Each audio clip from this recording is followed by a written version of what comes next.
Power fight climax ಹಂತವನ್ನ ತಲುಪಿದೆ. Power sharing fight DK Shivakumar ಮತ್ತೆ ಸಿದ್ದರಾಮಯ್ಯ ನಡುವೆ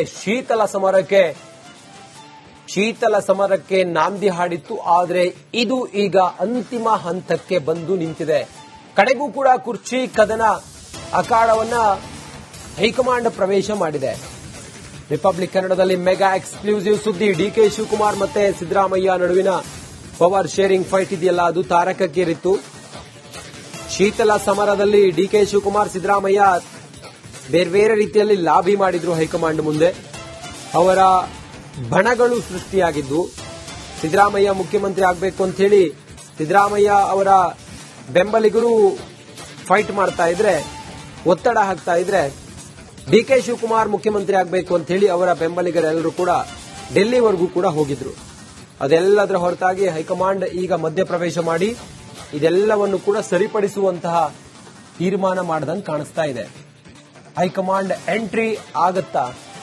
ದಿನಾಂಕ ನಿಗದಿಯಾಗಿದೆಯಂತೆ. ಹೆಚ್ಚಿನ ಮಾಹಿತಿಯೊಂದಿಗೆ ನಮ್ಮ ಪ್ರತಿನಿಧಿ ಬಸವರಾಜ್ ಚರಂತಿಮಠ ನೇರ ಸಂಪರ್ಕದಲ್ಲಿದ್ದಾರೆ. ಬಸವರಾಜು, ಈಗ ಹೈಕಮಾಂಡ್ ಮಧ್ಯಪ್ರವೇಶ ಮಾಡಿದ್ರೆ ಏನಾಗಬಹುದು? ಅದು ಸಿದ್ದರಾಮಯ್ಯನವರನ್ನ ಮುಂದುವರಿಸುವ ತೀರ್ಮಾನ ಮಾಡಬಹುದಾ ಅಥವಾ ಡಿಕೆ ಶಿವಕುಮಾರ್ ಅವರನ್ನ ಸಮಾಧಾನ ಪಡಿಸಬಹುದಾ? ಮಧ್ಯಪ್ರವೇಶ ಅಂತ ಹೇಳಿದ್ರೆ ಹೇಗೆ ಇದು? ಏನ್ ಕತೆ? ಯಾವ ರೀತಿ ಚರ್ಚೆ ಇದೆ ಈಗ ಬಸವರಾಜ್?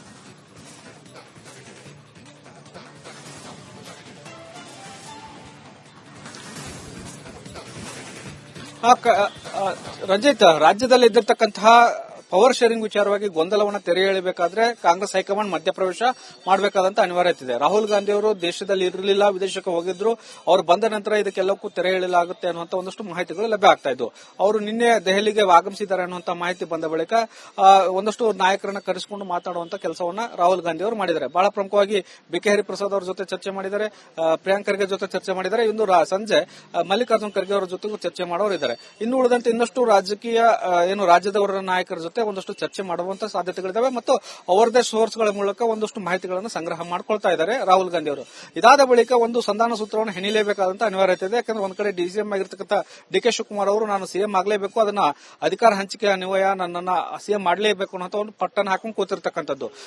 ಸಿಎಂ ಸಿದ್ದರಾಮಯ್ಯ ಅವರು ಹೈಕಮಾಂಡ್ ಏನ್ ತೆಗೆದುಕೊಳ್ಳುತ್ತೆ ಆ ನಿರ್ಧಾರಕ್ಕೆ ನಾವು ಬದ್ಧ ಅನ್ನುವಂತ ಮಾತುಗಳನ್ನು ಹೇಳ್ತಾ ಇದ್ದಾರೆ.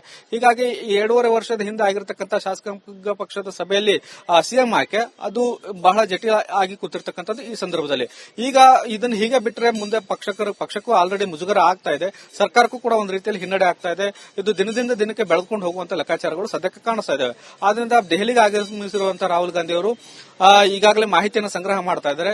ಬಹುತೇಕ 28 ಅಥವಾ 29 ಅವರನ್ನ ಅಂದ್ರೆ ಸಿಎಂ ಹಾಗೂ ಡಿಸಿಎಂ ಅನ್ನ ದೆಹಲಿಗೆ ಬುಲಾವ್ ಕೊಡ್ತಾರೆ ಅನ್ನುವಂತ ಮಾಹಿತಿಗಳು ಈಗ ಲಭ್ಯ ಆಗ್ತಾ ಇದಾವೆ.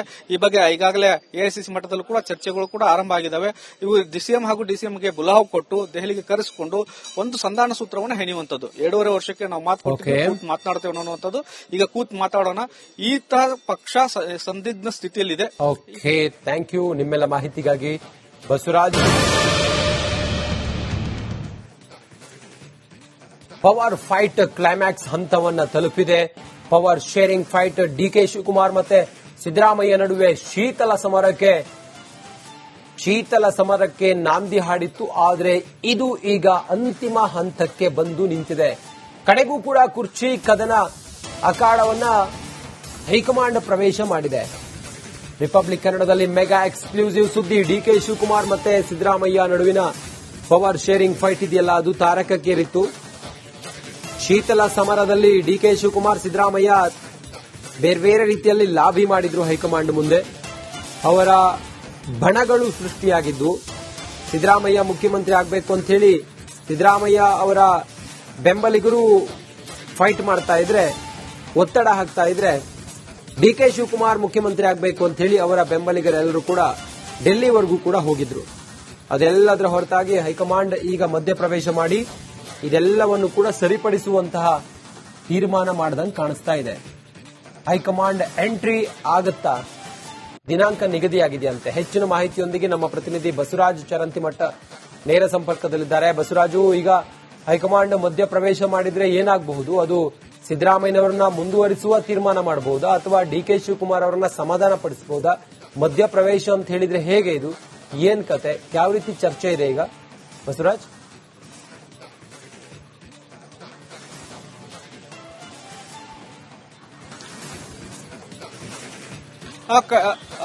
ರಂಜಿತ್, ರಾಜ್ಯದಲ್ಲಿ ಇದ್ದಿರ್ತಕ್ಕಂತಹ ಪವರ್ ಶೇರಿಂಗ್ ವಿಚಾರವಾಗಿ ಗೊಂದಲವನ್ನ ತೆರೆ ಎಳೆಯಬೇಕಾದ್ರೆ ಕಾಂಗ್ರೆಸ್ ಹೈಕಮಾಂಡ್ ಮಧ್ಯಪ್ರವೇಶ ಮಾಡಬೇಕಾದಂತ ಅನಿವಾರ್ಯತೆ ಇದೆ. ರಾಹುಲ್ ಗಾಂಧಿ ಅವರು ದೇಶದಲ್ಲಿ ಇರಲಿಲ್ಲ, ವಿದೇಶಕ್ಕೆ ಹೋಗಿದ್ರು. ಅವರು ಬಂದ ನಂತರ ಇದಕ್ಕೆಲ್ಲಕ್ಕೂ ತೆರೆ ಎಳೆಯಲಾಗುತ್ತೆ ಅನ್ನುವಂತ ಒಂದಷ್ಟು ಮಾಹಿತಿಗಳು ಲಭ್ಯ ಆಗ್ತಾ ಇದ್ವು. ಅವರು ನಿನ್ನೆ ದೆಹಲಿಗೆ ಆಗಮಿಸಿದ್ದಾರೆ ಅನ್ನುವಂತ ಮಾಹಿತಿ ಬಂದ ಬಳಿಕ ಒಂದಷ್ಟು ನಾಯಕರನ್ನ ಕರೆಸಿಕೊಂಡು ಮಾತಾಡುವಂತ ಕೆಲಸವನ್ನ ರಾಹುಲ್ ಗಾಂಧಿ ಅವರು ಮಾಡಿದ್ದಾರೆ. ಬಹಳ ಪ್ರಮುಖವಾಗಿ ಬಿ ಕೆ ಹರಿಪ್ರಸಾದ್ ಅವರ ಜೊತೆ ಚರ್ಚೆ ಮಾಡಿದ್ದಾರೆ, ಪ್ರಿಯಾಂಕ್ ಖರ್ಗೆ ಜೊತೆ ಚರ್ಚೆ ಮಾಡಿದ್ದಾರೆ. ಇಂದು ಸಂಜೆ ಮಲ್ಲಿಕಾರ್ಜುನ್ ಖರ್ಗೆ ಅವರ ಜೊತೆಗೂ ಚರ್ಚೆ ಮಾಡೋರಿದ್ದಾರೆ. ಇನ್ನು ಉಳಿದಂತೆ ಇನ್ನಷ್ಟು ರಾಜಕೀಯ ರಾಜ್ಯದವರ ನಾಯಕರ ಜೊತೆ ಒಂದಷ್ಟು ಚರ್ಚೆ ಮಾಡುವಂತ ಸಾಧ್ಯತೆಗಳಿದಾವೆ ಮತ್ತು ಅವರದೇ ಸೋರ್ಸ್ಗಳ ಮೂಲಕ ಒಂದಷ್ಟು ಮಾಹಿತಿಗಳನ್ನು ಸಂಗ್ರಹ ಮಾಡ್ಕೊಳ್ತಾ ಇದ್ದಾರೆ ರಾಹುಲ್ ಗಾಂಧಿ ಅವರು. ಇದಾದ ಬಳಿಕ ಒಂದು ಸಂಧಾನ ಸೂತ್ರವನ್ನು ಹೆಣಿಲೇಬೇಕಾದಂತ ಅನಿವಾರ್ಯತೆ ಇದೆ. ಯಾಕಂದ್ರೆ ಒಂದ್ ಕಡೆ ಡಿಸಿಎಂ ಆಗಿರ್ತಕ್ಕಂಥ ಡಿ ಕೆ ಶಿವಕುಮಾರ್ ಅವರು ನಾನು ಸಿಎಂ ಆಗಲೇಬೇಕು, ಅದನ್ನ ಅಧಿಕಾರ ಹಂಚಿಕೆ ಅನ್ವಯ ನನ್ನನ್ನ ಸಿಎಂ ಮಾಡಲೇಬೇಕು ಅನ್ನೋ ಒಂದು ಪಟ್ಟಣ ಹಾಕೊಂಡು ಕೂತಿರ್ತಕ್ಕಂಥದ್ದು. ಸಿಎಂ ಸಿದ್ದರಾಮಯ್ಯ ಅವರು ಹೈಕಮಾಂಡ್ ಏನ್ ತೆಗೆದುಕೊಳ್ಳುತ್ತೆ ಆ ನಿರ್ಧಾರಕ್ಕೆ ನಾವು ಬದ್ಧ ಅನ್ನುವಂತ ಮಾತುಗಳನ್ನು ಹೇಳ್ತಾ ಇದ್ದಾರೆ. ಹೀಗಾಗಿ 2.5 ವರ್ಷದ ಹಿಂದೆ ಆಗಿರ್ತಕ್ಕಂಥ ಶಾಸಕಾಂಗ ಪಕ್ಷದ ಸಭೆಯಲ್ಲಿ ಸಿಎಂ ಆಯ್ಕೆ ಅದು ಬಹಳ ಜಟಿಲ ಆಗಿ ಕೂತಿರ್ತಕ್ಕಂಥದ್ದು. ಈ ಸಂದರ್ಭದಲ್ಲಿ ಈಗ ಇದನ್ನು ಹೀಗೆ ಬಿಟ್ಟರೆ ಮುಂದೆ ಪಕ್ಷಕ್ಕೂ ಆಲ್ರೆಡಿ ಮುಜುಗರ ಆಗ್ತಾ ಇದೆ, ಸರ್ಕಾರಕ್ಕೂ ಕೂಡ ಒಂದು ರೀತಿಯಲ್ಲಿ ಹಿನ್ನಡೆ ಆಗ್ತಾ ಇದೆ. ಇದು ದಿನದಿಂದ ದಿನಕ್ಕೆ ಬೆಳೆದುಕೊಂಡು ಹೋಗುವಂತ ಲೆಕ್ಕಾಚಾರಗಳು ಸದ್ಯಕ್ಕೆ ಕಾಣಿಸ್ತಾ ಇದ್ದಾವೆ. ಆದ್ರಿಂದ ದೆಹಲಿಗೆ ಆಗಮಿಸಿರುವಂತಹ ರಾಹುಲ್ ಗಾಂಧಿ ಅವರು ಈಗಾಗಲೇ ಮಾಹಿತಿಯನ್ನು ಸಂಗ್ರಹ ಮಾಡ್ತಾ ಇದ್ದಾರೆ. ಬಹುತೇಕ 28 ಅಥವಾ 29 ಅವರನ್ನ ಅಂದ್ರೆ ಸಿಎಂ ಹಾಗೂ ಡಿಸಿಎಂ ಅನ್ನ ದೆಹಲಿಗೆ ಬುಲಾವ್ ಕೊಡ್ತಾರೆ ಅನ್ನುವಂತ ಮಾಹಿತಿಗಳು ಈಗ ಲಭ್ಯ ಆಗ್ತಾ ಇದಾವೆ. ಈ ಬಗ್ಗೆ ಈಗಾಗಲೇ ಎಐಸಿಸಿ ಮಟ್ಟದಲ್ಲೂ ಕೂಡ ಚರ್ಚೆಗಳು ಕೂಡ ಆರಂಭ ಆಗಿದ್ದಾವೆ. ಇವು ಸಿಎಂ ಹಾಗೂ ಡಿಸಿಎಂಗೆ ಬುಲಾವ್ ಕೊಟ್ಟು ದೆಹಲಿಗೆ ಕರೆಸಿಕೊಂಡು ಒಂದು ಸಂಧಾನ ಸೂತ್ರವನ್ನು ಹೆಣೆಯುವಂತದ್ದು. 2.5 ವರ್ಷಕ್ಕೆ ನಾವು ಮಾತನಾಡ್ತೇವೆ ಅನ್ನುವಂಥದ್ದು. ಈಗ ಕೂತ್ ಮಾತಾಡೋಣ. ಈ ತರ ಪಕ್ಷ ಸಂದಿಗ್ಧ ಸ್ಥಿತಿಯಲ್ಲಿದೆ. ಥ್ಯಾಂಕ್ ಯು ನಿಮ್ಮೆಲ್ಲ ಮಾಹಿತಿಗಾಗಿ. ಬಸವರಾಜ್ ಚರ್ಚೆ ಮಾಡಿದ್ದಾರೆ. ಇಂದು ಸಂಜೆ ಮಲ್ಲಿಕಾರ್ಜುನ್ ಖರ್ಗೆ ಅವರ ಜೊತೆಗೂ ಚರ್ಚೆ ಮಾಡೋರಿದ್ದಾರೆ. ಇನ್ನು ಉಳಿದಂತೆ ಇನ್ನಷ್ಟು ರಾಜಕೀಯ ರಾಜ್ಯದವರ ನಾಯಕರ ಜೊತೆ ಒಂದಷ್ಟು ಚರ್ಚೆ ಮಾಡುವಂತ ಸಾಧ್ಯತೆಗಳಿದಾವೆ ಮತ್ತು ಅವರದೇ ಸೋರ್ಸ್ಗಳ ಮೂಲಕ ಒಂದಷ್ಟು ಮಾಹಿತಿಗಳನ್ನು ಸಂಗ್ರಹ ಮಾಡ್ಕೊಳ್ತಾ ಇದ್ದಾರೆ ರಾಹುಲ್ ಗಾಂಧಿ ಅವರು. ಇದಾದ ಬಳಿಕ ಒಂದು ಸಂಧಾನ ಸೂತ್ರವನ್ನು ಹೆಣಿಲೇಬೇಕಾದಂತ ಅನಿವಾರ್ಯತೆ ಇದೆ. ಯಾಕಂದ್ರೆ ಒಂದ್ ಕಡೆ ಡಿಸಿಎಂ ಆಗಿರ್ತಕ್ಕಂಥ ಡಿ ಕೆ ಶಿವಕುಮಾರ್ ಅವರು ನಾನು ಸಿಎಂ ಆಗಲೇಬೇಕು, ಅದನ್ನ ಅಧಿಕಾರ ಹಂಚಿಕೆ ಅನ್ವಯ ನನ್ನನ್ನ ಸಿಎಂ ಮಾಡಲೇಬೇಕು ಅನ್ನೋ ಒಂದು ಪಟ್ಟಣ ಹಾಕೊಂಡು ಕೂತಿರ್ತಕ್ಕಂಥದ್ದು. ಸಿಎಂ ಸಿದ್ದರಾಮಯ್ಯ ಅವರು ಹೈಕಮಾಂಡ್ ಏನ್ ತೆಗೆದುಕೊಳ್ಳುತ್ತೆ ಆ ನಿರ್ಧಾರಕ್ಕೆ ನಾವು ಬದ್ಧ ಅನ್ನುವಂತ ಮಾತುಗಳನ್ನು ಹೇಳ್ತಾ ಇದ್ದಾರೆ. ಹೀಗಾಗಿ 2.5 ವರ್ಷದ ಹಿಂದೆ ಆಗಿರ್ತಕ್ಕಂಥ ಶಾಸಕಾಂಗ ಪಕ್ಷದ ಸಭೆಯಲ್ಲಿ ಸಿಎಂ ಆಯ್ಕೆ ಅದು ಬಹಳ ಜಟಿಲ ಆಗಿ ಕೂತಿರ್ತಕ್ಕಂಥದ್ದು. ಈ ಸಂದರ್ಭದಲ್ಲಿ ಈಗ ಇದನ್ನು ಹೀಗೆ ಬಿಟ್ಟರೆ ಮುಂದೆ ಪಕ್ಷಕ್ಕೂ ಆಲ್ರೆಡಿ ಮುಜುಗರ ಆಗ್ತಾ ಇದೆ, ಸರ್ಕಾರಕ್ಕೂ ಕೂಡ ಒಂದು ರೀತಿಯಲ್ಲಿ ಹಿನ್ನಡೆ ಆಗ್ತಾ ಇದೆ. ಇದು ದಿನದಿಂದ ದಿನಕ್ಕೆ ಬೆಳೆದುಕೊಂಡು ಹೋಗುವಂತ ಲೆಕ್ಕಾಚಾರಗಳು ಸದ್ಯಕ್ಕೆ ಕಾಣಿಸ್ತಾ ಇದ್ದಾವೆ. ಆದ್ರಿಂದ ದೆಹಲಿಗೆ ಆಗಮಿಸಿರುವಂತಹ ರಾಹುಲ್ ಗಾಂಧಿ ಅವರು ಈಗಾಗಲೇ ಮಾಹಿತಿಯನ್ನು ಸಂಗ್ರಹ ಮಾಡ್ತಾ ಇದ್ದಾರೆ. ಬಹುತೇಕ 28 ಅಥವಾ 29 ಅವರನ್ನ ಅಂದ್ರೆ ಸಿಎಂ ಹಾಗೂ ಡಿಸಿಎಂ ಅನ್ನ ದೆಹಲಿಗೆ ಬುಲಾವ್ ಕೊಡ್ತಾರೆ ಅನ್ನುವಂತ ಮಾಹಿತಿಗಳು ಈಗ ಲಭ್ಯ ಆಗ್ತಾ ಇದಾವೆ. ಈ ಬಗ್ಗೆ ಈಗಾಗಲೇ ಎಐಸಿಸಿ ಮಟ್ಟದಲ್ಲೂ ಕೂಡ ಚರ್ಚೆಗಳು ಕೂಡ ಆರಂಭ ಆಗಿದ್ದಾವೆ. ಇವು ಸಿಎಂ ಹಾಗೂ ಡಿಸಿಎಂಗೆ ಬುಲಾವ್ ಕೊಟ್ಟು ದೆಹಲಿಗೆ ಕರೆಸಿಕೊಂಡು ಒಂದು ಸಂಧಾನ ಸೂತ್ರವನ್ನು ಹೆಣೆಯುವಂತದ್ದು. 2.5 ವರ್ಷಕ್ಕೆ ನಾವು ಮಾತನಾಡ್ತೇವೆ ಅನ್ನುವಂಥದ್ದು. ಈಗ ಕೂತ್ ಮಾತಾಡೋಣ. ಈ ತರ ಪಕ್ಷ ಸಂದಿಗ್ಧ ಸ್ಥಿತಿಯಲ್ಲಿದೆ. ಥ್ಯಾಂಕ್ ಯು ನಿಮ್ಮೆಲ್ಲ ಮಾಹಿತಿಗಾಗಿ. ಬಸವರಾಜ್